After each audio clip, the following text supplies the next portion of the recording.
Chers auditeurs, chères auditrices, dans cet épisode, on entendra des témoignages de viols sur mineurs et on traitera plus généralement du sujet du viol et des agressions sexuelles dans la société suisse. En vue de la sensibilité de ces problématiques, veuillez arrêter l'écoute si elle devient trop difficile pour la reprendre dans un meilleur contexte ou ne pas la reprendre du tout. Veuillez prendre soin de vous avant tout.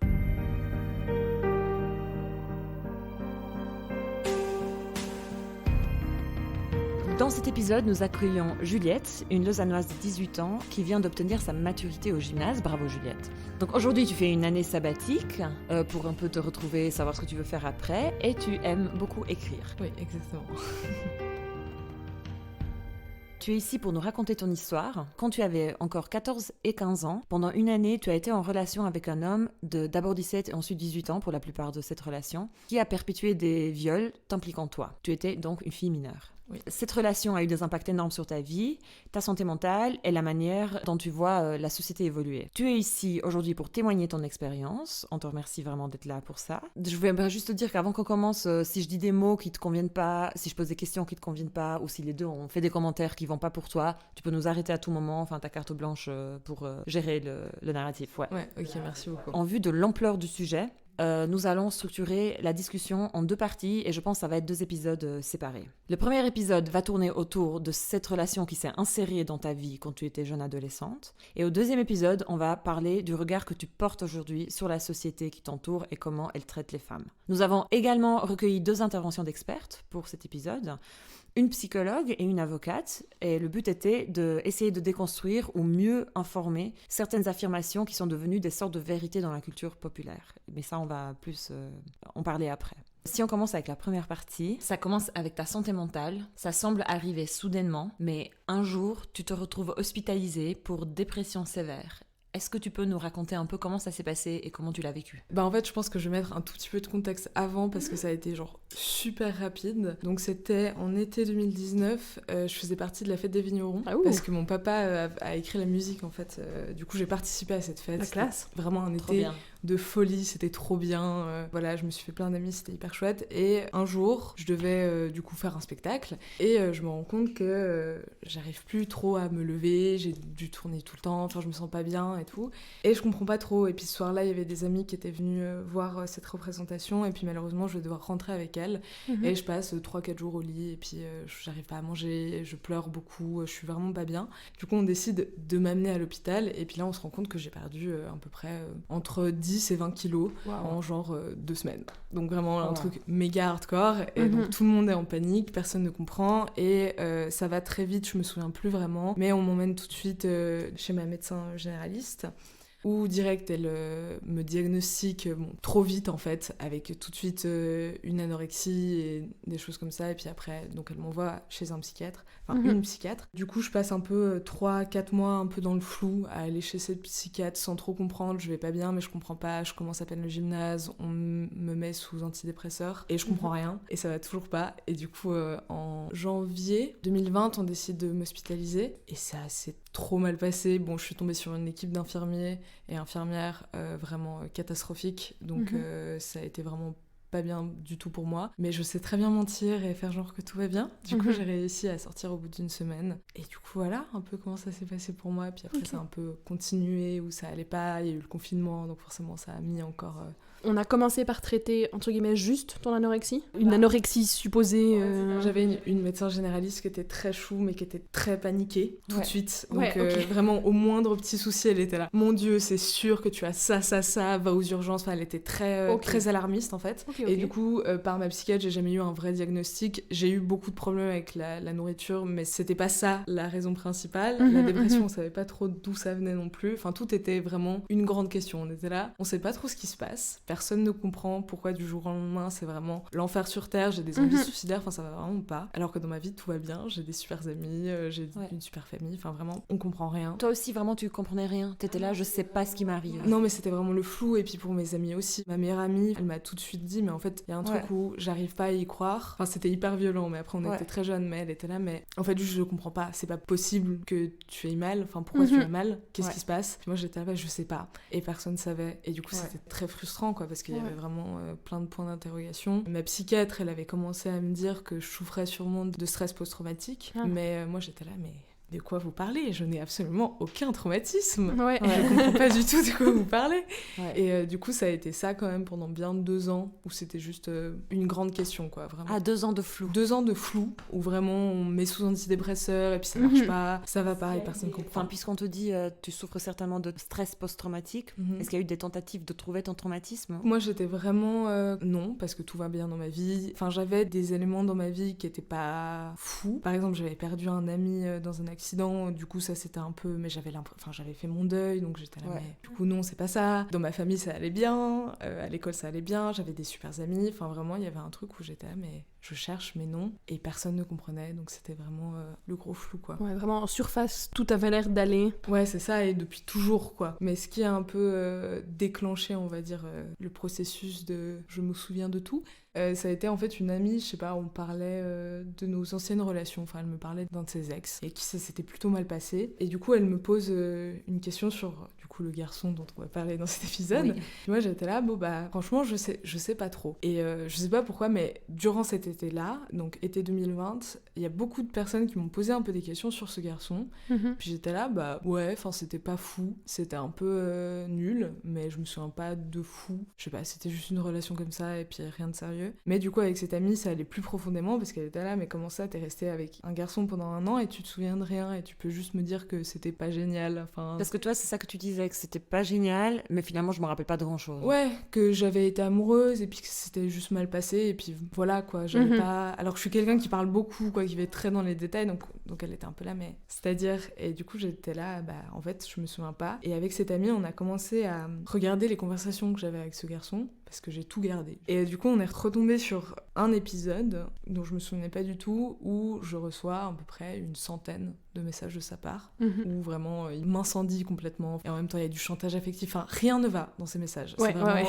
red flag sur red flag. je suis la pire des merdes, et en même temps si je reviens pas il va mourir, Ouais. et qu'en même temps il a failli mourir 8 fois cette semaine, et qu'est-ce qui se passe, et en même temps il m'aime à la folie, et en même temps je suis la pire des putes. Ouais. Donc je suis là, ah là il y a un truc, mais je suis pas sûre. J'étais dans le flou, mais j'avais une piste, et là on commence à me faire de plus en plus de diagnostics, des tests, voilà, où je fais des crises de dissociation. Donc on me diagnostique avec un trouble dissociatif, mais en même temps on veut pas trop me diagnostiquer avec ça, parce que normalement c'est que les gens qui ont vécu des gros traumatismes qui ont ça. Le traumatisme est toujours pas trouvé, en fait. Non, est toujours pas trouvé, on met pas le doigt dessus, du coup bah t'as sûrement ça, mais c'est pas trop possible. Et du coup il y a quand même de plus en plus d'indices, et c'est un jour en janvier du coup 2021, en une nuit je fais des espèces de rêves éveillés. Enfin moi j'ai l'impression que je rêvais, mais j'étais vraiment réveillée. En fait j'ai des crises de flash où je me souviens de plein d'épisodes, et le lendemain j'allais voir ma psy, et du coup je lui dis ce que j'ai vécu et ce dont je me suis souvenue, et puis elle va tout de suite mettre le mot viol.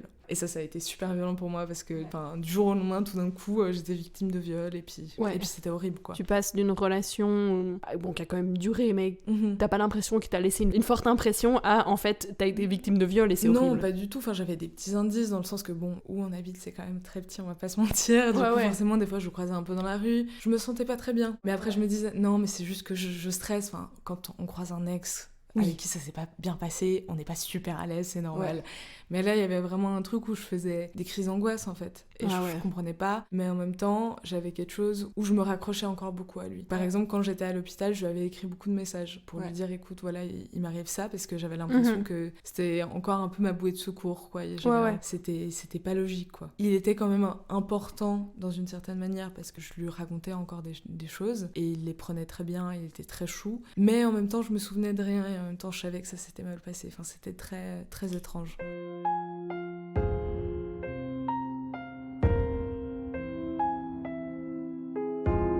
Tu commences à te souvenir, tu as ces flashs, comme tu dis, c'est des rêves éveillés comme ça. Est-ce qu'on peut du coup maintenant faire un saut dans le temps ? Est-ce que tu veux nous raconter cette histoire avec ça ? Oui. Tu vas parler de cet été glorieux, et ça commence pendant une soirée au bord du lac où tu rencontres plein de monde. Ouais, voilà. Ouais.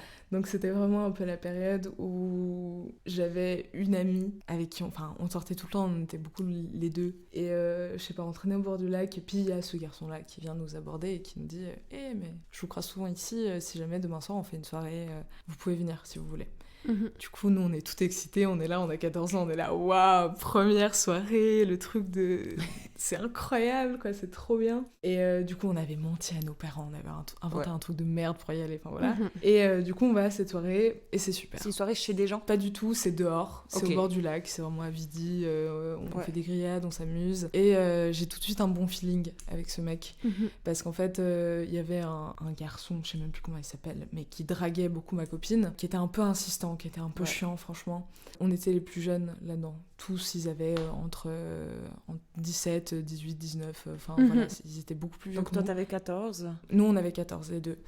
Lui, il nous a tout de suite pris un peu comme ses petites protégées et il nous a dit, parce que l'autre mec, je veux pas mettre de prénom parce que sinon, oui, on va pas mettre de prénom. mais du coup c'est un peu compliqué à expliquer, mais l'autre mec était très insistant avec ma copine et voulait rentrer avec nous, voilà. Et du coup, mon agresseur était là, écoutez, ce mec est un peu bizarre, il est un peu pas clean, il est un peu chelou avec les filles, donc je vais vous raccompagner. Donc tout de suite, il y a eu un truc où on était là, ah, il est super, il est vraiment tu mets en génial. confiance, quoi. Et du coup, ça a continué comme ça un peu tout l'été, on faisait des soirées tout le temps avec eux, c'était vraiment, on était un peu dans une espèce d'euphorie avec ma copine, je me souviens, parce qu'on était là, waouh, on traîne en plus avec des plus grands, enfin on se trouvait un peu stylé, quoi. Il y avait un truc un peu comme ça, où on se sentait enfin appartenir à quelque chose, parce que je pense que les deux, on a assez mal vécu notre scolarité. Moi, en tout cas, je me suis fait beaucoup un peu harceler par des amis. Elle, ça a été un peu ma sauveuse. Et on était un peu les deux tout le temps, et du coup, c'était un peu une porte de sortie, en fait, ce groupe de garçons. Et on a passé des moments mais absolument incroyables, et que c'était vraiment super. Et puis ça, c'était début de l'été, c'était fin printemps, donc avril-mai. Et en août, avec mon agresseur, on commence à plutôt... Enfin, il flirte beaucoup avec moi, il m'envoie beaucoup de messages. Et vraiment, il m'inonde un peu d'amour. Beaucoup. Énormément, je suis vraiment une personne incroyable, je suis tellement belle, je suis tellement impressionnante, je suis tellement intelligente, je suis vraiment une déesse, quoi. Du coup, forcément, moi, je suis très impressionnée par ce garçon qui est grand, qui est sympa, qui est très attentionné, qui est brillantissime. Mais vraiment, il a une intelligence qui est vachement impressionnante et une manière de parler aussi. Comment est-ce qu'il t'impressionnait avec son intelligence? Qu'est-ce qu'il faisait, en fait? Il a énormément de culture générale. Et il avait un espèce, ce qui est très ironique maintenant quand on y repense, mais un espèce de sens de la justice qui était très prononcé. Quand il parlait genre de cause sociale Voilà, il était très investi en fait un peu dans tout, et puis il savait un peu tout sur tout, et puis il pouvait faire des espèces d'énormes monologues avec des mots hyper compliqués, et puis il y avait un truc où en fait il était super impressionnant, quoi. Et c'était un peu le leader dans ce groupe-là en plus. Et du coup on commence à flirter, et je sais pas, moi j'étais en vacances, je rentre de vacances, on se voit, et là on commence à un peu flirter, on officialise un peu, enfin en gros on s'embrasse. C'est tout. Moi, j'ai 14 ans, je n'ai aucune envie ou désir sexuel parce que je suis encore une enfant. Et que pour moi, c'est pas encore imaginable. Enfin, je suis pas encore à ce stade-là, quoi. Le 12 août, il doit partir en vacances avec son groupe d'amis. Et je sais pas, j'avais une connerie à lui, genre un pull, une casquette, quelque chose, qui me demande de lui ramener pour son voyage. Et du coup, je vais chez lui un matin, et voilà, enfin, on se pose chez lui tout tranquille, je sais pas, on s'embrasse, et tout d'un coup, il met sa main sous mon t-shirt. Et je suis un peu là, genre, haha, quoi? Pardon? C'est vraiment ça qui est en train d'arriver. Du coup, je pousse sa main, et je suis pétrifiée de gêne, parce que je comprends qu'en fait, lui, il a des envies que moi, je n'ai absolument pas, et que je suis là, genre, ah putain, on est à ce stade-là. Toi, la sexualité t'intéresse pas du tout. Mais pas du tout. J'ai vraiment 14 ans, je suis un enfant, j'ai des envies et des désirs d'enfant. Et du coup, moi, c'est vraiment un peu ma première histoire d'amour. Ça fait 3 jours qu'on s'est embrassés pour la première fois. Enfin, vraiment, pas du tout, quoi. Toi, tu veux un amoureux, et puis c'est tout. Puis voilà, quoi. Et pas un amant. Et du coup, je repousse cette main-là. Ça me gêne tout de suite parce que du coup, je comprends où il veut en venir. Et lui, il recommence. Et il trouve ça drôle. Et puis... ça fait un espèce de jeu où lui, il est un peu là, oh là là, mais arrête, c'est bon, on s'en fout, machin, et je suis un peu là, genre, haha, non, vraiment pas, en fait. Après, il y a un de ses copains qui arrive, du coup, moi, je pars très très vite. Et du coup, je suis un peu là, en sortant de chez lui, genre, il veut ça, en fait, et moi, je suis pas du tout prête, mais en fait, je me souviens plus de la discussion, mais je me souviens qu'il avait été très tout de suite, ah mais t'es une gamine de réagir comme ça, c'est bon, on n'est plus des enfants, quoi. J'ai toujours 14 ans, donc oui, mais ok. Et du coup, je ressors un peu avec cette pression, enfin ça m'avait mis une monstre pression, et je suis là genre, qu'est-ce que je vais faire avec ça? Mais c'est bon, là il est parti en vacances. Il revient de vacances, et on fait une de ces fameuses soirées où en fait on va passer la nuit dehors. Donc avec ma copine, on a tout un plan pour que nos parents nous crament pas, on va dormir dans une tente dans mon jardin, enfin vraiment ridicule mais ok. Et du coup après on descend à 1h du matin, comme ça on va les rejoindre. On passe une super bonne soirée, et comme on est avec des plus grands qui boivent de l'alcool, on boit aussi de l'alcool, et puis voilà, mais on a toujours 14 ans, et c'est un peu nos premières expériences aussi avec tout ça. Là ça va être un peu flou, mais du coup je sais qu'à un moment on est une dizaine à être au même endroit, à faire la fête, et puis le but c'était on reste jusqu'au lever du soleil. À un moment il vient vers moi, et puis je sais pas, il m'entraîne un peu plus loin que les autres, et il me dit « Ah regarde, là-bas j'ai mis un hamac, viens on se pose un peu dedans, j'en ai marre d'être avec les autres. » Puis moi je suis là, ok, je suis un peu bourrée, c'est très tard, et lui aussi il était un peu bourré mais ça allait. Du coup là se passe la première agression, enfin on se pose dans la hamac et tout de suite il me met en fait la main dans la culotte, et je suis là, waouh, pas du tout en fait, genre qu'est-ce que tu fais, il y a nos potes à 2,50 m, enfin qu'est-ce que tu fous.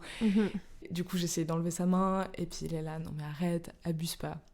Et en fait je suis pétrifiée tout de suite, parce que dès que j'essaye de dire non, et puis de le prendre et de lui dire genre non mais arrête, il est vraiment là, non mais arrête de faire la gamine, c'est bon. Et puis faut aussi se mettre en tête que j'ai 14 ans, c'est mon amoureux qui est beaucoup plus vieux, et je suis hyper impressionnée en fait par lui, et je suis là genre ok, en fait j'ai pas le choix. Et du coup il se passe ça, il se passe ce qui se passe, et puis il me force aussi à lui faire des choses, et du coup après on retourne vers nos amis comme si de rien n'était, et là j'en parle pas du tout. J'en parle pas à ma meilleure amie, ce qui est très bizarre, parce que normalement, enfin, si c'était consenti, bien sûr que je lui aurais trop raconté. Wouhou, parce qu'en plus, c'est une fille très ouverte, enfin, j'aurais pas eu peur de ça. Mais du coup, ça a été la première agression, et après, tout est allé très vite, je crois, parce que le premier viol, du coup, je pense que c'était une semaine après, quelque chose comme ça.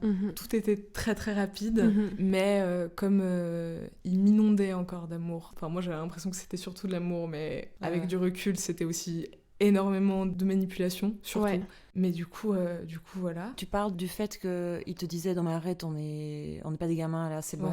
La dernière fois qu'on s'est vu, tu disais, tu te sentais comme si t'étais la chiante en disant non. Ah mais bien sûr. Enfin, il me le disait clairement. Enfin, pas dans ces mots-là, dans des mots beaucoup plus, enfin dans des grandes phrases et dans machin, mais c'était clairement ça. T'en as déjà parlé. Est-ce qu'on peut peut-être s'arrêter 2 secondes? Il y a beaucoup de termes psy qui circulent pour ce genre de relation, mais sans parler de ça, toi avec tes mots, comment tu dirais que ça s'est vraiment passé pour que ce mec il soit positionné en autorité? Comment ça s'est passé? Est-ce que c'est son intelligence? Est-ce que c'est ses monologues? Malheureusement, j'ai été un peu prédisposée, je pense, à ce genre de relation-là, parce que j'ai eu depuis que je suis toute petite des gens dans ma vie, que ce soit des amis, qui avaient beaucoup d'ascendant sur moi, et du coup j'étais habituée en fait, mes premiers rapports au monde et rapports à l'extérieur, qui étaient mes amis, enfin outre mes parents qui sont très aimants et super, ça a toujours été un espèce de contrôle sur moi. Il y avait toujours ce truc de on m'aimait mais que dans la violence, donc je pense qu'il y avait un truc où j'étais quand même un peu prédisposée à ça. Mais ça peut absolument arriver à tout le monde. Mais je pense que j'étais juste plus facile à prendre quelqu'un en ascendant, comme tu dis. Ouais, je pense que c'était beaucoup plus facile avec moi, parce que j'étais déjà en fait habituée à être aimée comme ça, et pour moi c'est comme ça qu'on aimait les gens. Enfin, c'est comme ça qu'on pouvait m'aimer. Et du coup, lui, ça a été bien sûr le paroxysme, mais il avait ce truc où au début il était tellement gentil, tellement avenant, tellement... Il était trop sympa. Puis il y avait un truc où c'était le pote de tout le monde. Il connaissait tout le monde. Tout le monde adorait. C'était vraiment le leader. Enfin, il avait vraiment cette posture de leader. Et puis dès qu'il aimait plus quelqu'un, il faisait plus partie du groupe. Et puis c'était lui qu'on écoutait. C'était lui qu'on suivait beaucoup. Donc il avait aussi un charisme assez énorme. Il parlait beaucoup. Il parlait très fort. Il avait beaucoup de présence. Il savait tout sur tout. Et puis en même temps, il avait une espèce de froideur aussi envers les autres, qui faisait que quand on est aimé par lui, en fait, c'est génial. L'impression d'être honoré, privilégié. Voilà, il y avait un peu un truc comme ça, et moi je me sentais comme ça, il m'a fait sentir beaucoup comme ça. Donc je pense que c'est ça qui a beaucoup facilité. Et puis quand tu parles d'être prédisposée, on avait déjà discuté ensemble, donc il y a ces relations d'amitié que tu as eues quand tu étais petite, donc tu as eu une espèce d'apprentissage, comme tu dis, de l'amour comme ça. Mais tu as parlé un peu de toi aussi, je sais pas si tu as envie de refaire. Oui, bien sûr. Parce que je pense que beaucoup de femmes vont se reconnaître dans ton récit, sans que les histoires se ressemblent forcément, mais voilà. Et qu'est-ce qui fait en toi que tout d'un coup, en fait, tu crois à un mec comme ça? Et moi, je pense que c'était énormément ma sensibilité, parce que je suis du coup très sensible, et que j'ai énormément d'empathie pour les gens. Je pense que ça vient de moi, et ça vient aussi de comment j'ai été élevée et tout, mais qu'il y a un truc où personne n'est fondamentalement méchant. Et ça, je Ok. le pense très fort encore maintenant, ce qui Ouais. est malheureux. Mais il y a un truc où j'étais là, mais en fait, si quelqu'un me fait du mal et que je comprends pourquoi il me fait du mal, Ouais. bah c'est ok en fait. Ouais. Ouais, ok. C'est comme s'il faisait pas de Enfin, il y mal. avait un espèce de truc où si tu comprends tout le processus, bah ça fait que c'est ok. Ouais. Alors que pas du tout. Et du coup, j'avais beaucoup tendance à me mettre la faute dessus, en fait. Mhm. Ok. En fait, là, je me sens pas à l'aise dans cette situation, j'aime pas comme il me touche, j'aime pas comme il me parle. Ouais. Mais en fait, c'est de ma faute. C'est parce que je suis conne, c'est parce que je suis une enfant, c'est parce que... Quel est le lien que tu fais entre avoir beaucoup d'empathie pour l'autre, du coup trouver la source du malheur qu'il cause, Mhm. du coup faire que c'est ok le malheur qu'il cause parce que tu as vu pourquoi il le fait, et le fait que c'est ta faute. C'est plus simple de penser que c'est moi la fautive dans l'histoire que penser que c'est les autres. Parce qu'en fait, pour moi, les gens, ils sont pas méchants. Les gens, Ouais. ils peuvent pas être aussi terribles que ça, en fait. C'est pas possible, c'est pas tenable. Et puis, il y avait un truc où j'ai très vite, très jeune, été exposée à des comportements horribles. Et que c'était juste pas vivable, en fait, de penser que c'était vraiment comme ça. Et qu'il y a des gens qui peuvent être terribles, en fait, avec les autres. Et pour moi, c'était pas tenable. Donc, je devais avoir ma part de responsabilité, sinon, c'est pas audible, en fait. Il y a un truc Ouais. où c'est comment je vais survivre, en fait. S'il y a des gens aussi terribles que ça, et je peux rien faire. Et c'est pas de ma faute. Et ouais, c'est ça en fait. Moi, j'ai ça aussi. Je veux pas comparer Non, des histoires vas-y, ou quoi, vas-y. mais j'ai ce truc aussi où dans le passé, quand j'ai pensé que c'était de ma faute, c'est que ça donne une illusion de contrôle aussi. Bien sûr. Parce que tu dis en fait, ah mais si je faisais les choses différemment, ça m'arriverait pas. Mhm. Et c'est rassurant de dire que tu peux gérer en fait une situation. Mhm. Alors que en fait, quand tu dis c'est pas de ma faute, c'est que t'es pas en contrôle en fait. Bien sûr. Et ça, puis- c'est dur quoi. Bien sûr, et puis il y a un truc aussi qui est pas audible, enfin en tout cas pour moi, de Ouais. penser qu'en fait n'importe qui peut être aussi terrible Ouais. et faire autant de mal. Enfin pour moi c'est pas, Ouais. ce n'est pas possible. Ouais, c'est clair. Puis ça veut dire vraiment que n'importe qui peut te faire du mal pour aucune raison à n'importe quel moment de ta vie. Comment vivre avec cette idée-là Ouais. Enfin, Mhm. c'est pas Déstabilisant. possible. Ouais. Donc je pense que ça a beaucoup influencé là-dedans. Plus le fait que lui me le répète, que j'étais bien pas comme il faut. Comment dire, ça a validé ce que je pensais. J'étais là, bah oui. C'est évident en fait. Oui, c'est ça, Enfin, c'est clair. c'est que j'avais déjà cette idée-là. C'était sûrement tout de ma faute si on me faisait du mal. Mhm. Et qu'en plus la personne le décrit vraiment avec des mots et me le fait bien comprendre. Toi, bah, t'es là, mais tout ça est valide. logique, tout est en Ouais, route je en suis là. fait. Oui, c'est ça. Bah, Mais tout à fait. Ouais, il Tout a à juste fait. poussé les pièces du puzzle qui étaient déjà là, en fait. Il les Et a juste puis- mis ensemble en mode, tu vois, c'est ça. Quoi. Ouais, et puis je suis là, bah évidemment, tu as Mhm. tout à fait raison. Ouais. Et tu disais aussi qu'il s'est posé en protecteur, Mhm. il s'est posé un peu en mentor aussi, non? Ah, totalement. Mais ça, sur tous les aspects de ma vie. Ça, c'est le seul truc un tout petit peu bien qu'il a amené dans ma vie. C'est que je traînais encore avec des personnes qui me faisaient énormément de mal et qui m'utilisaient beaucoup. Et lui l'a tout de suite un peu détecté. Ouais. On se demande pourquoi. Et voilà. Il s'est reconnu Il s'est finalement. reconnu. Et du coup, il était un peu là. Je pense que c'était plus de la possessivité plus que de la vraie protection. Mais il a réussi à me convaincre de jarter ces personnes de ma vie. Mhm. Ce qui a été une bonne chose au final, mais ça aurait pu être n'importe qui. Ouais. En même temps, il détestait mes amis. En même temps, je me souviens d'un épisode où on commençait un peu à flirter, mais il draguait beaucoup une de mes amies, qui critiquait aussi beaucoup. Mhm. Du coup, j'étais un peu là, c'est pas très chouette. Donc, le côté amical, il le gérait beaucoup. Donc oui, là, il a eu un peu un rôle de mentor, et puis sur énormément d'autres choses. Enfin, pour lui, par exemple, que je vais y aller au gymnase après. C'était complètement con, quoi. Je me rangeais dans une petite case, j'étais vraiment un mouton. Qu'il fallait pas aller au gymnase. Ah oui, c'est parce que si je faisais ça, c'est parce que je savais pas quoi faire de ma vie, et que du coup, c'était vraiment l'option de facilité et l'option des lâches. Waouh. Donc ça allait pas du tout. Mhm. Et après, il y a eu les options que je voulais prendre au gymnase. Donc Ouais. moi, je voulais prendre art, ce que j'ai fait, ce que j'ai bien fait de faire. Mais il était tout de suite là, non mais t'es trop nul. Fallait prendre quoi selon lui? Mais rien, en fait. Il fallait pas que j'aille au gymnase, il Ouais, fallait c'est que je ça. ne fasse rien, parce que j'étais un peu bonne à rien. Ok. Donc voilà, il y a eu un peu ce côté-là. Ensuite, très vite, dans la relation, il m'a aussi fait des remarques délicieuses sur mon épilation, parce que forcément, j'ai 14 ans, je ne m'épile pas. Mhm. Les parties intimes, pour des raisons assez évidentes. Et lui et vraiment forçait énormément là-dessus. Il était là, Ok. non mais s'il te plaît, c'est pour moi, fais-moi plaisir. Ah ouais, vraiment le chantage. S'il te plaît, quoi, parce que constant. pour moi, non mais c'est un peu dégueu quand même. Et puis il y a un truc où moi j'ai 14 ans, c'est la première fois que je fais face à ces propos, je suis là, mais ok, je suis dégueulasse en fait, je suis dégueulasse, genre je sais plus où me mettre. Mhm. Horrible, sinon il fallait pas que je fume. Ça, c'était la règle absolue. Ouais. Si j'avais le malheur de toucher une cigarette, ou alors que je sois avec des gens qui fument des cigarettes à côté de moi et que du coup j'allais un peu sentir la clope, ils me voyaient plus pendant une semaine. Et j'avais le droit à des scènes monumentales.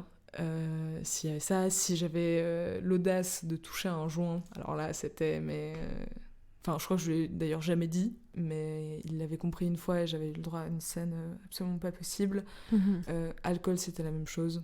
Alors que lui buvait comme un trou. Ouais. Et que moi, si je buvais une bière en soirée, c'était vraiment... ça allait pas du tout, quoi. Mais toi, tu le ressentais à ce moment-là que c'était une forme de contrôle en disant c'est quand même bizarre qu'ils m'interdisent de fumer ou de boire alors que lui, il boit? Surtout pour la clope. Des fois, j'étais avec ma meilleure pote et puis, je sais pas, on se fumait une clope dans une terrasse l'été. Et puis, je sais pas, elle avait le malheur de mettre une photo ou peut-être qu'on voyait que j'avais une clope dans la main. Et je recevais des messages d'insultes. Et puis en fait, je me rendais compte surtout dans les moments où j'étais avec elle. Parce que j'étais là, mais en fait, j'ose pas lui dire ce qui se passe. À elle. Alors que je lui dis tout. C'est ma sœur, on se dit tout. Et on a toujours une relation super forte où vraiment on se dit tout dans les moindres détails. Et du coup, c'est vraiment d'avoir ces scènes et que je sois avec elle et sur mon téléphone, des dizaines de messages de lui qui m'incendient et que je me dise putain, mais... En fait, j'ai honte de lui et de cette situation parce que j'arrive pas à dire à ma meilleure pote parce que je sais comment elle va réagir, qu'en fait là, c'est pas ok. Donc au fond de toi, il y a quand même une partie de toi qui a capté que c'était pas... Oui, mais ça quand même assez fortement. Sur ce genre de plan-là. Après, pour les viols, pas du tout. Là, non, bien sûr. Mais je veux dire, tu vois, tu pourrais juste dire, il a raison, c'est vrai que j'abuse et puis... Non, sur certains points, j'ai quand même gardé mon petit côté rebelle. T'as été consciente du fait que il abusait sur ses cas et qu'il avait rien à dire sur ces questions. Quoi. Puis donc toutes les relations sexuelles que tu avais avec lui, il n'y en avait aucune consentie de toute façon. Mais en fait, le truc c'est que je sais pas parce que je me souviens pas de toutes parce que en fait, j'ai fait une estimation une fois juste pour avoir une image d'ampleur. C'est horrible, ça va être horrible de dire un chiffre, mais disons qu'on se voyait à peu près 2-3 fois par semaine, c'était toujours chez lui et il voulait toujours coucher avec moi. Donc on va dire que sur un an, je me suis fait à peu près violer entre 200 et 300 fois. Ce qui est énorme. Donc, bien sûr, je ne me souviens pas de tout. Mais comme il a tout de suite instauré un climat de peur, et en fait, ça me fait mal, je suis pas à l'aise, et ça me fait sentir vraiment comme une merde. Et comme c'était ma première expérience sexuelle, et pour moi c'était ça, il y a un truc où ça a même pas laissé la place, en fait, à un certain plaisir qui peut venir peut-être une fois. Ou éventuellement... Ou une envie. Ou une envie, ou n'importe quoi, ce qui est tout à fait humain et normal. Mais juste, il a tellement instauré ce climat de peur qu'en fait... J'avais pas de libido, j'avais rien en fait. J'avais peur. C'est tout ce que j'avais peur. Si je peux prendre 2 secondes, juste en mettant les choses dans un contexte que moi je vois, après vous me dites ce que vous en pensez, mais ce truc de intérioriser que c'est ta faute ce qui arrive, ça nous arrive tellement à toutes, mais pour tellement de choses, en fait, parce que moi je parle de féminisme des fois avec des femmes, avec des amis ou des collègues ou des je sais pas quoi, et il y a toujours une femme qui va sortir le truc, oui mais c'est parce qu'elle a fait ça comme ça qu'il y a eu ça comme conséquence. Et j'ai vraiment réalisé à un moment donné que en fait ces femmes qui mettent la faute sur les autres femmes, c'est vraiment parce qu'elles ont besoin d'avoir une illusion de contrôle et se disent non mais moi je vais pas faire comme elle, du coup moi je suis protégée, c'est ce besoin de se sentir protégée. Et après on en parlait avec Romy, il y a ce phénomène de syndrome de Stockholm sociétal, c'est-à-dire que tu commences à avoir de l'empathie pour l'oppresseur. En plus, toi, t'es hypersensible, tu parles que t'es quelqu'un que t'as beaucoup d'empathie pour les autres. En plus, t'es une femme, t'es assignée fille à la naissance, t'as été éduquée à avoir de l'empathie et t'as été éduquée à avoir de l'empathie pour les hommes. Et nous aussi, nous toutes, en fait. J'ai l'impression que ça nous met en situation de vulnérabilité à la base, indépendamment de nos histoires individuelles, en fait. C'est qu'on a trop d'empathie pour ces hommes. Et du coup, quand il te fait des trucs horribles, de un, t'as besoin de croire que le monde peut pas être horrible, donc c'est certainement dans ton contrôle, donc quelque part ta faute. De deux, t'as trop d'empathie pour le mec. Donc c'est comme si on nous lance comme ça dans la goutte du loup, on n'a aucune chance, j'ai l'impression. On nous laisse pas les bons outils, quoi. Enfin, t'es on là, n'a pas les bons outils, on n'a rien, quoi. Puis moi, ce qui me choque aussi, par rapport à ton récit, la façon dont tu décris ce mec, moi, je veux dire, je le connais. Enfin, genre... mais bien sûr. Je suis sortie avec lui, tu vois. Bien sûr, genre, j'ai eu exactement les mêmes schémas. Ça a pas du tout pris les proportions que t'as eues, mais je suis un peu là. C'était la même chose. Je suis un peu en mode, donc c'est un schéma. Évidemment que c'est des discussions qui sont difficiles à avoir, mais finalement, à l'école, ce serait pas très compliqué de dire, si jamais, red flag numéro 1. Vous êtes traité comme la déesse du siècle, mais tout d'un coup, vous êtes vite traité de pute. Red flag numéro 2. Il contrôle ce que vous faites, ce que vous buvez, avec qui vous traînez. Enfin, genre, je suis un peu là. Moi, je peux faire une liste, un top 10. Mais oui. Des... Et ça prend 10 minutes, et puis c'est bon, c'est classé. Ça prend 10 minutes, ça va évidemment pas régler le problème, parce qu'il y a, comme on en parle, enfin, il y a beaucoup plus de background et de couches de cac, quoi. Mais je veux dire, ça fait déjà un bon truc, quoi. Une bonne base sur laquelle dire aux gens, genre, c'est jamais, ça se passe, c'est pas ok, c'est pas ta faute. Puis le truc aussi, red flag numéro 6, un mec qui parle beaucoup. Enfin, genre, Oui. ta gueule, en fait, arrête tes monologues. Et sur vraiment tout, quoi, parce que moi, je me Mais oui. souviens, un des épisodes qui m'a beaucoup marqué, première grève féministe de toute ma vie. Mhm. Donc, je suis là, comme ça, en ville, toujours avec ma meilleure pote, et puis tout d'un coup, on voit un cortège de femmes, puis on est là, waouh, Trop la c'est classe. trop bien, elles sont trop belles, c'est trop beau, c'est incroyable et on y va. Mhm. Et vraiment, on se donne. Vraiment, Ouais. on se donne à fond. On finit même par faire la une des journaux. Trop Vraiment, bien. nous deux, en train de tenir la banderole du devant. Enfin, vraiment, génial, une expérience folle. Et en fait, c'était un soir où je devais le rejoindre après. Du coup, moi, je vis un truc vraiment fou. Ça Ouais. réveille un truc en moi où je suis là, waouh, Mhm. c'est trop fou. En plus, hyper drôle parce que cette manifestation s'appelait Ras le viol. Ouais. Enfin, un peu sérieux, je trouve ça assez drôle. Mais voilà. Mhm. Et du coup, après, je vais chez lui et puis j'avais du retard parce que, enfin, forcément, j'avais pris du retard. Et j'arrive et puis je suis là un peu survoltée en fait Ouais. par ce qui vient de m'arriver. Je suis là, mais c'était fou, c'était incroyable. Et en fait, en 10 secondes, avec un regard et 3 phrases, il a réussi à tout démonter. Ouais. Ce que je venais de vivre. Un truc, mais vraiment, mais tu crois à ces conneries? Mais vraiment, tu crois à ces conneries, Juliette? Oh. Mais la c'est pauvre des fille, hystériques, quoi. mais t'es vraiment hystérique. Mais un espèce de monologue politique, mais hyper compliqué, où je comprenais rien. Et il a réussi à tout démonter, et puis j'étais là, ah ok. Et j'avais honte, en fait, Ouais. de ce que j'avais vécu Mhm. de ce moment-là, qui était genre hyper fort et hyper beau et trop bien. Et puis, enfin, c'était fou, quoi. Ouais, puis ce truc en fait de ces mecs qui pensent avoir tout compris et qui font des monologues et qui t'apprennent la Mhm. vie, en fait c'est ultra courant. Mais Ultra tout le courant. temps. Tous les mecs autour Tout de le nous, temps. à toutes les échelles, croient avoir tout compris et n'arrêtent pas de parler et se pensent experts en tellement de sujets. Et c'est pas pour rien qu'on parle du mansplaining. Mais C'est vraiment. un problème sociétal, quoi. Encore une fois, t'as l'impression que t'es une jeune fille, tu es en société comme ça, t'as aucune chance, genre parce qu'il y a des mecs qui parlent beaucoup et qui se croient des experts partout. Toi, t'as trop d'empathie pour eux. Enfin, c'est Ouais. la catastrophe. T'es traité de manière Mhm. condescendante depuis le Mhm. jour 1, en fait. Puis, Ah, mais c'est ça. puis bon, quand t'es enfant, à la limite, hein, je veux dire. Ouais. Mais en fait, t'as toujours été traité comme ça par tout le Ouais. monde. Donc forcément, ça s'imprime, quoi, que Ouais, tu c'est sais ça. rien. Et puis même quand tu t'es vis qu'une des trucs enfant. un peu cool et t'es là et tu veux juste raconter parce que c'est trop chouette, bah juste on va te sortir des espèces de théories fumeuses qui datent des années 20 et puis t'es là mais je peux pas juste avoir kiffé mon moment sans parler Ouais. politique et sans parler ce qui s'est passé dans les années 50 et en fait je devrais être reconnaissante. Mhm. Enfin, tu vois, genre Genre, ta quoi gueule. Juste laisse-moi kiffer mon moment, tu sais, genre. Ouais. Puis vraiment, je trouve cette insulte de gamine, elle me fait trop mal. Parce Mhm. que je le ressens tellement, ce truc Ouais. de. Ouais. Tu sais, tu la sens tellement, cette honte que tu peux avoir quand t'es vraiment, tu vois, genre adolescente et Mhm. tout. Il y a genre chiante et gamine. Ouais. Et c'est vraiment deux trucs que je trouve qui font vraiment, en tout cas à moi, particulièrement Mais ça fait mal. pas- ouais. Parce que la société entière te fait comprendre que t'es qu'une gamine naïve et que si t'es chiante, de toute façon, Mhm. t'auras personne qui t'aimera jamais. Et que c'est des points assez sensibles sur lesquels c'est facile à appuyer. Ah, c'est super facile et surtout parce que t'y crois. Parce que t'y à crois fond, déjà à la quoi. base, en Parce que fait. t'es là, mais putain, mais ok, je suis une gamine. et J'y puis, en connais fait, c'est rien. horrible, et puis- Puis lui, il est tellement cultivé, oh là Mais là. c'est ça, Enfin, quoi. Alors que non, très peu.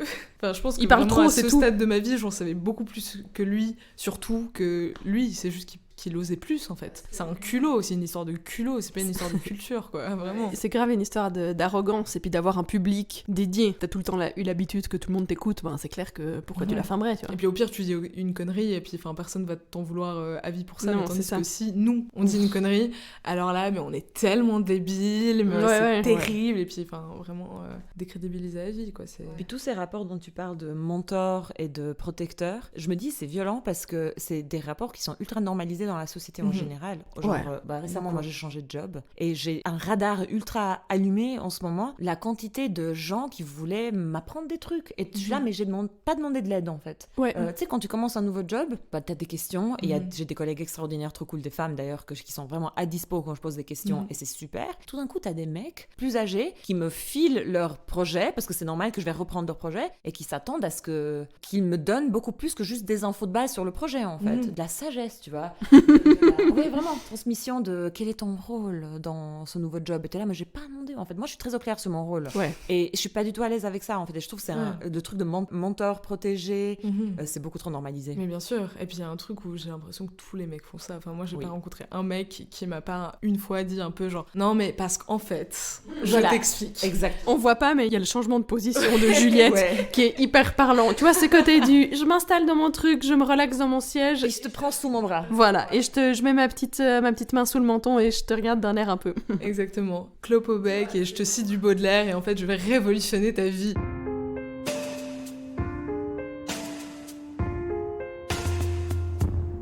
Donc, dans ce moment-là, toi, tu vis une relation compliquée, tu t'en rends mis compte, disons, parce que tu dis pas plein de choses à ta meilleure amie. Mais est-ce qu'il y a d'autres gens, est-ce que ta meilleure amie avait des soupçons, ou est-ce que d'autres gens dans ton entourage soupçonnaient quelque chose? Mais en fait, le truc, c'est qu'il faut se mettre en tête que les gens avec qui je traînais, avec qui j'étais très proche, c'était aussi des enfants de 14 ans. Donc les signes à ce moment-là, on les voit pas, et c'est normal, parce qu'on est des enfants et on n'en sait rien en fait. À ce moment-là, ça nous dépassait complètement, enfin ça m'a dépassé très vite en fait, parce bien sûr. Il y a eu cette phase où il était adorable avec moi, mais après c'est parti dans des trucs, c'était impossible que je gère ça en fait, enfin n'importe qui ne pourrait pas gérer ça, enfin où juste il avait des espèces de phases où il disparaissait pendant 4-5 jours, j'avais des appels de son frère, de sa mère. Ah, il disparaissait vraiment... pas que toi. Il te ghostait pas, quoi. On sait pas, et puis il revenait avec des espèces de textes, genre de lettres, limite, qui faisaient penser vraiment à des lettres de suicide. Et en fait, c'était au moment où moi, je commençais à me sentir mal dans la relation et où je voulais partir. Et j'avais dit ça.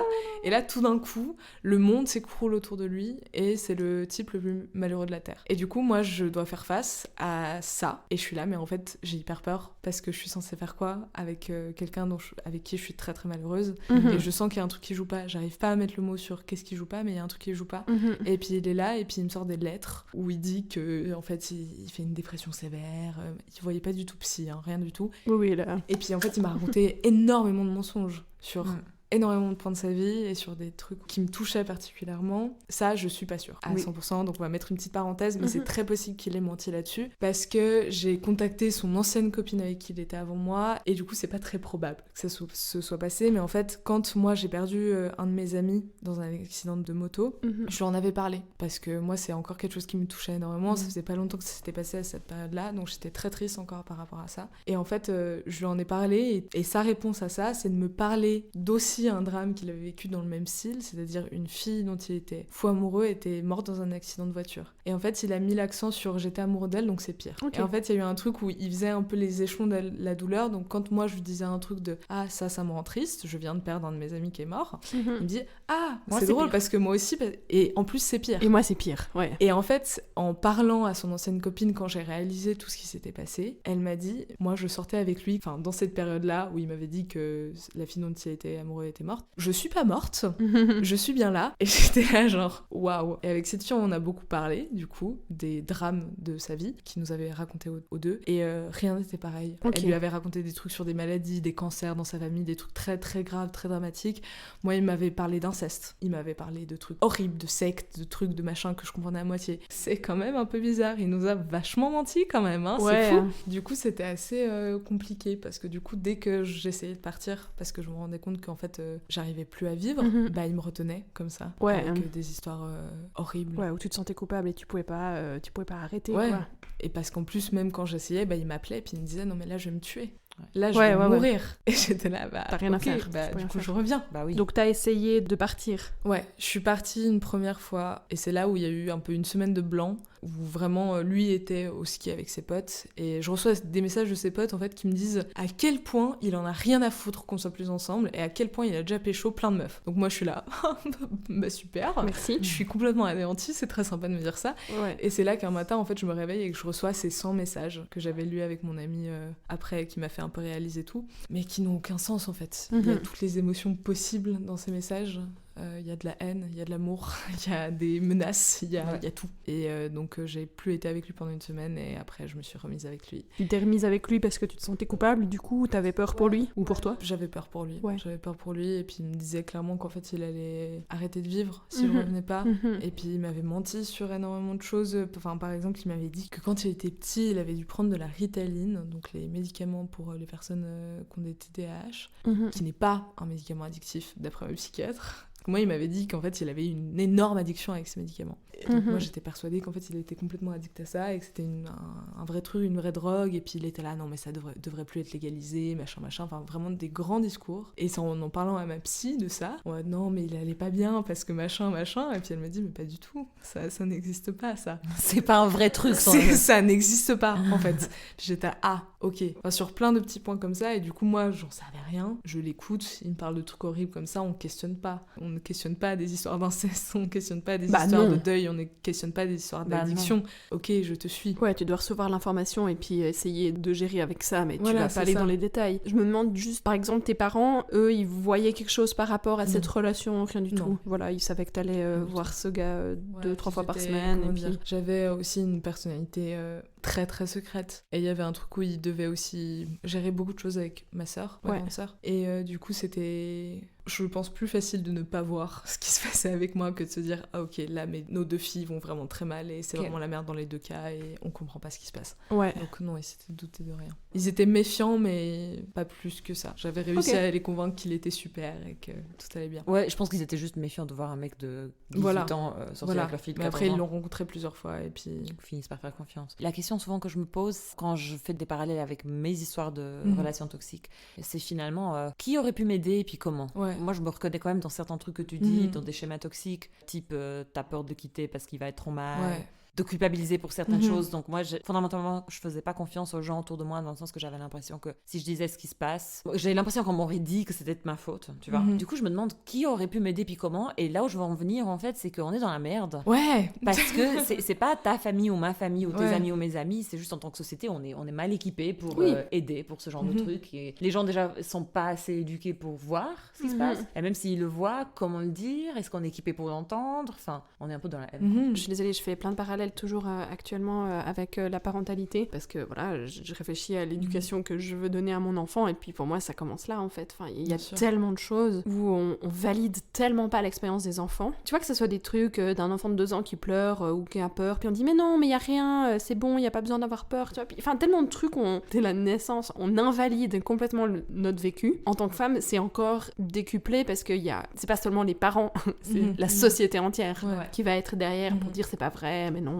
Et c'est que des trucs comme ça. Enfin, moi, je suis en train de faire des gros parallèles dans plein de choses de ma vie. Puis je trouve que ça commence aussi avec la base parce qu'on n'est juste pas informé, on n'est pas éduqué à accueillir vraiment les émotions et les ressentis des gens. Bien et ça sûr. fait qu'en fait, tu te sens jamais cru à aucun moment. Et puis, c'est quand même vachement plus facile à manipuler. Bien sûr, Ouais. mais en même temps, c'est hyper compliqué en fait de voir les signes quand t'as quelqu'un en face qui est là, mais de quoi tu parles? Mais tout va bien. Ouais, Ouais, Tout c'est va ça. bien, quoi. C'est Et clair. puis, il y a un truc où je sais que je peux être vraiment très persuasive sur Ouais. ce genre de côté-là. Et puis, c'est vrai que je pense que pour mes parents, en tant que parent, enfin, je sais pas, j'ai pas encore d'enfant, mais il y a un truc où si ton enfant te dit qu'il va bien, c'est plus facile d'y croire, quoi, que Bien t'imaginer sûr. les pires horreurs, parce que t'imagines pas ça pour ton enfant, t'imagines pas ça pour tes amis, t'imagines pas ça pour les gens que t'aimes, parce que c'est aussi pour se protéger, quoi. Mhm. Parce que des fois, ça fait juste trop mal d'imaginer que quelqu'un t'aime est en train de vivre ça et que tu peux rien y faire. Et que tu Parce peux que rien y s'il y a un faire. truc où, même s'il s'en aurait rendu compte, ça aurait rien changé. Ouais. Personne aurait rien pu faire. Tant que moi, j'étais pas prête à en parler et pas prête à partir, personne n'aurait rien pu faire. Ouais. Tu l'aurais vu en cachette. Ah, mais bien sûr. Non, Bien c'est sûr. clair. Et ça aurait Bien sûr. juste empiré le truc parce Bien qu'à la sûr. limite, t'aurais moins parlé après. Enfin, tu te serais peut-être moins Mhm. senti encore légitime de retourner vers tes parents en disant s'il y a un autre truc qui va pas. Ouais, mais alors que si moi j'avais été peut-être plus informée justement, Mhm. comme t'avais dit, genre juste à l'école ou je sais pas, n'importe quoi, enfin on a beaucoup d'éducation sexuelle en tout cas, enfin moi j'ai beaucoup eu d'éducation sexuelle à l'école. Mhm. Au bout de 6 ans, on a compris qu'il faut pas aller prendre des bonbons chez des messieurs qu'on connaît pas et puis comment mettre une capote quoi. Genre Ouais. on peut prendre des sujets quand même un peu plus importants et qui vont vraiment protéger la jeunesse, qu'on a plus besoin d'avoir des équipements émotionnels, de comment on fait pour en fait gérer ça. Quand t'as les signes, c'est bon, tu sais, tu repères à 1 Ouais. milliard de kilomètres et puis c'est bon, il n'y a pas besoin de tergiverser pendant des heures et puis tu l'es juste pas rentré dans ta vie, mais quand tu sais pas, Puis qu'ils sont déjà là. mais Puis qu'ils se disent tu qu'ils vont. tentes dans le gouffre quoi. Ouais. Et tu te fais aspirer complètement. Donc c'est Ouais, ça vraiment. plutôt. Plus vraiment que happé. les autres qui auraient pu voir quelque chose. Parce que ça sert à rien en fait de voir quelque chose. Comme tu dis, toi, t'étais très persuasive dans le tout va bien. Voilà, je suis une enfant secrète en plus. Je dis pas beaucoup de choses sur ma vie. Et puis quand on me pose des questions sérieusement, je dis que tout va bien et que c'est cool. Enfin, c'est difficile de savoir ce qui se passe dans la vie des autres. Mais ouais, c'est très important de savoir pour toi ce qui se passe. Ouais, et puis mais c'est essentiel. de lire les signes, quoi. Du coup, vous vous séparez. Oui. Tu pars, en fait. Je pars. Et il est toujours vivant. Ah, il est toujours bien vivant, il y a pas il de est souci. toujours bien là. Donc, Et, tout va bien. et en fait, c'est drôle parce que quand il a compris que je partais pour de vrai, et que Ouais. là c'était bon, c'était fini, là il y avait plus du tout de menace de suicide. Hein. Là, Ouais. tout d'un coup, j'étais devenue la pire des personnes possibles. Et en fait, il était pas du tout amoureux de moi. Et en Des fait, connasses. en fait, il s'en foutait de moi, quoi. En fait, t'étais moche. Non, mais c'est vrai. Ouais, c'était vraiment un peu ça où... Enfin, je me souviens de ce moment où on s'est vu. Du coup, moi, j'ai quitté parce qu'en fait, moi, je sentais qu'il y avait un truc qui allait pas et puis moi, je me sentais aller mal. Et puis, j'étais là, mais je vais mal, tu vas mal. Et en fait, je suis partie par empathie parce que je me disais, mais en fait, là, je vais tellement mal que je vais pas pouvoir t'aider. Du coup, mon empathie m'a un peu sauvé la vie, là, pour le coup. Et quand il a compris que j'étais vraiment partie, alors là, il en avait, mais plus rien à foutre de ma gueule. Hein. Aucun intérêt. Enfin, c'était assez fou, quoi. Il y a eu un switch direct. Et puis, même après, moi, cette relation, j'ai un peu vécu comme une drogue. C'est-à-dire que c'est horrible quand il y est, mais quand il y est plus, t'es un peu là, genre, j'ai quand même bien envie d'y retourner. Enfin, il y a vraiment un mécanisme qui ressemble à l'addiction, en fait. Moi, après, on s'est quittés, donc à peu près en mai-juin. Et après, il y a tout cet été là que j'ai raconté, du coup, la fête des vignerons, tout ça. Et moi, c'est la fête. Et puis, il y a un truc aussi physique. Je montre une photo de moi en mai 2019 et en septembre 2019, je ne suis plus la même personne. Il y a eu un truc, j'ai changé et c'était fou. Enfin, déjà, j'ai perdu beaucoup de poids, ce qui n'est vraiment pas cool du tout. Enfin, c'était vraiment pas bien. Je me suis refait une frange. Tout a changé. Tous mes amis ont changé aussi. Mon cercle a énormément changé en un été. J'ai rencontré tous mes amis actuels en un été. Vraiment, en 2 mois, j'ai rencontré tout le monde. J'ai arrêté de m'épiler complètement. Vraiment, depuis été 2019, je n'ai plus touché à un seul de mes poils sur mon corps. Et donc vraiment, un espèce de changement complètement radical de tout ce qui m'entourait, en fait. Et c'était vraiment vital, mais j'avais encore ce truc où, quand justement, je me retrouvais à l'hôpital parce que j'arrivais plus à m'alimenter, il fallait que je lui dise, en fait. Il y avait un truc où j'étais là, mais peut-être qu'il va pouvoir m'aider. Pas du tout, parce qu'il m'a juste répondu « Oh là là, Juliette, mais c'est pas comme si tu avais un cancer. Manger, c'est pas compliqué. » Enfin bref, du coup, voilà. Mais oui, rupture. Tu réalises une fois que, en fait, ce que tu as subi, c'était des viols. Et là, tu décides d'aller voir directement une avocate pour prendre des conseils. Enfin, d'abord, la première chose que je fais, c'est je lui envoie un message à lui. Je m'énerve encore dans ce message parce que je suis d'une tendresse. C'est magnifique et genre, ça m'énerve.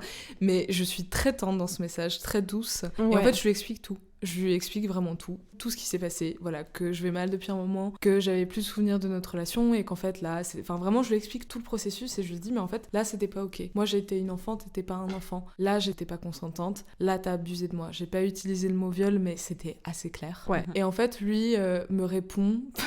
hyper formellement, où là déjà tu vois qu'il y a un truc où, je sais pas, mais si t'es persuadé que tu ne m'as pas violée, il y a un peu de colère, il y a un peu d'émotion, il y a un peu de « mais quoi ? Mais pas du tout !» ou là il y a aucune volonté de se défendre, il y a rien du tout. Il y a pas de l'empathie pour moi non plus, il y a pas une volonté de compréhension de pourquoi je lui balance ça, il est juste là, non.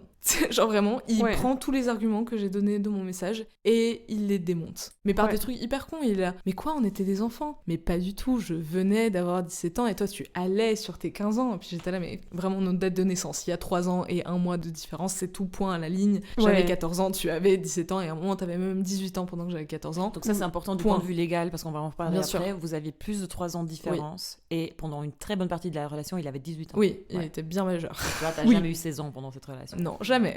J'étais encore loin de ma majorité sexuelle. Et en fait, il démonte tous mes arguments. Et puis il est là, non. C'est vrai que c'était pas une relation folle, mais c'était pas cool pour nous deux.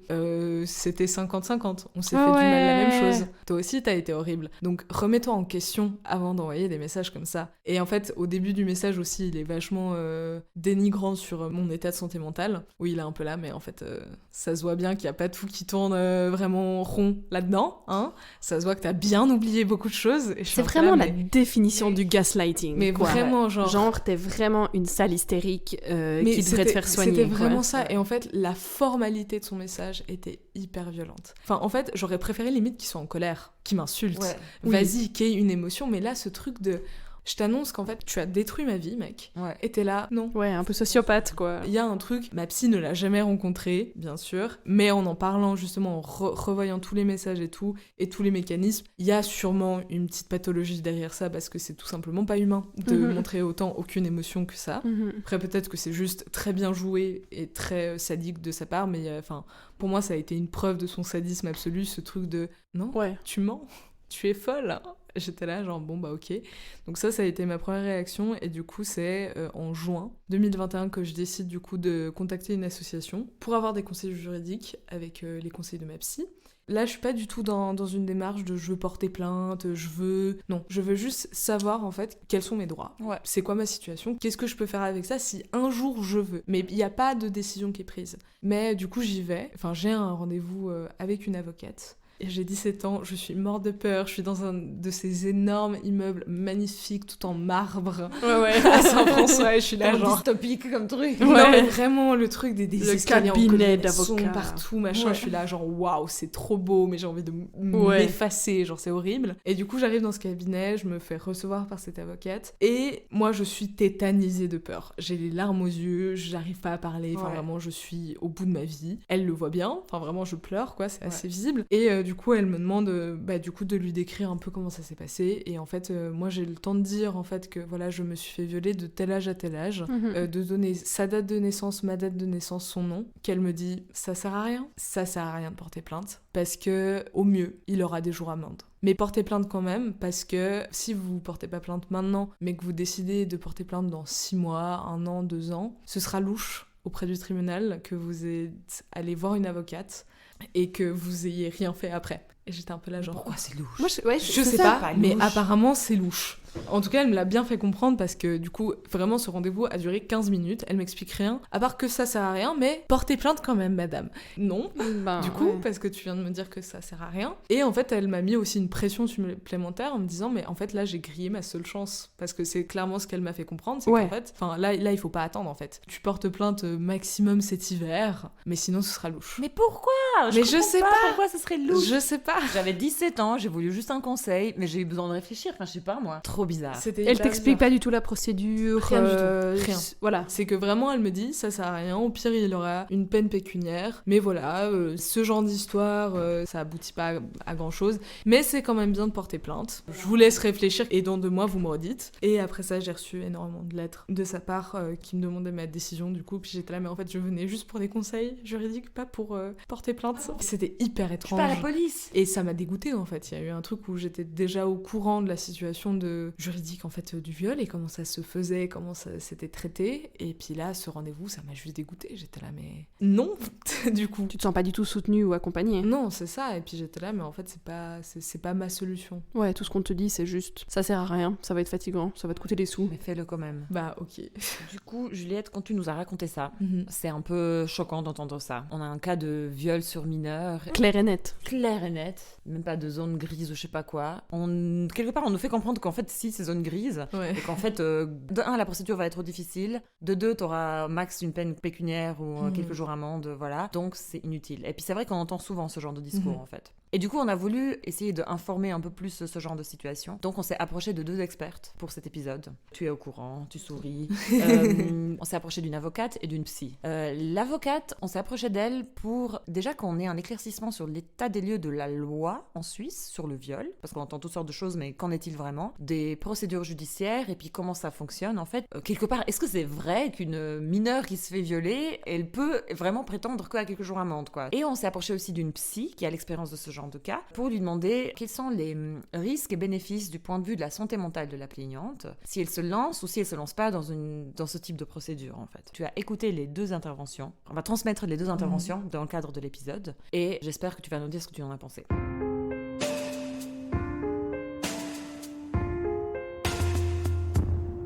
C'est la fin de la première partie. Nous marquons une pause ici dans la discussion avec Juliette, d'une part parce que nous trouvons que son récit est très important et qu'il faut prendre du temps pour l'intégrer, d'autre part parce qu'un chapitre se termine quand Juliette quitte son agresseur. Au prochain épisode, nous allons partager les échanges eus avec une experte juridique et une psy concernant ce récit. Nous allons ensuite redonner la parole à Juliette pour qu'elle partage ce qu'elle pense de ses interventions et pour qu'elle poursuive ses réflexions sur la culture du viol, la société plus généralement et les injonctions et contradictions qui tombent sur sa génération. Merci beaucoup à vous, auditeurs et auditrices, pour votre fidélité jusqu'ici. Si vous appréciez notre podcast et vous désirez nous aider à le maintenir, vous pouvez vous rendre sur le site patreon.com/lespoissons-sans-bicyclette pour une participation financière. Une superbe journée à vous du podcast féministe où rien n'est jamais trivialisé.